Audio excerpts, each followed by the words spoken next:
میاں اللہ کے ولیوں کی شان بھی بڑی عجیب ہوتی ہے، بڑی نرالی ہوتی ہے۔ اللہ ان کی زبان سے ایسی بات کہلوا دیتا ہے جس سے ہماری مصیبتیں ہلکی ہو جاتی ہیں۔ ایک اللہ کے ولی گزرے ہیں حضرت بہلول دانا رحمت اللہ علیہ، ان کا ایک بڑا عجیب و غریب قصہ لکھا ہوا ہے۔ ایک دن حضرت بہلول ایک قبرستان میں بیٹھے ہوئے تھے، ایک شخص وہاں گیا، پوچھا بہلول کیا کر رہے ہیں آپ؟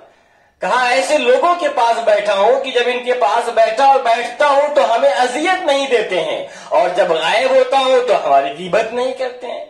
اس شخص نے کہا اے بہلول دیکھیں حالات کیسے ہو گئے، مہنگائی بہت زیادہ عروج پہ ہے، کچھ دعا کریں اللہ سے مہنگائی کم ہو۔ حضرت بہلول نے جو جواب دیا، ایک جملے میں ایسی بات کہہ دی اگر اس پہ ہم عمل کر لیں تو ہماری ساری مصیبتیں ہلکی ہو جائیں۔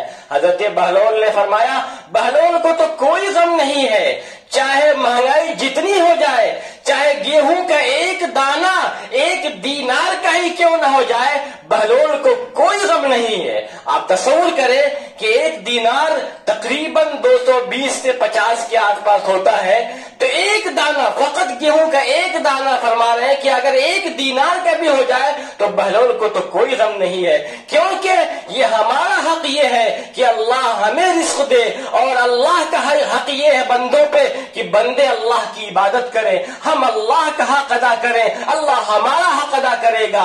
ہم اپنے آپ کو صحیح کاموں پہ ڈھالیں، صحیح رستے پہ چلائیں، اپنے آپ کو حرام چیزوں سے بچائیں، حلال چیزوں کی اپنائیں، اللہ ہماری عبادت کرے گا، ہمیں رزق عطا فرمائے گا۔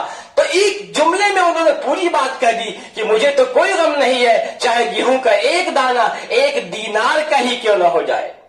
عزیزان ملت اسلامیہ، ہمیں چاہیے کہ ہم اللہ پہ توکل کریں، اللہ پہ یقین کریں، اور اپنے آپ کو حرام چیزوں سے بچائیں، حلال چیزوں کو اپنائیں، اللہ کی مدد آئے گی۔ اللہ ہم سب کو عمل کی توفیق عطا فرمائے۔ وآخر دعوانا ان الحمدللہ رب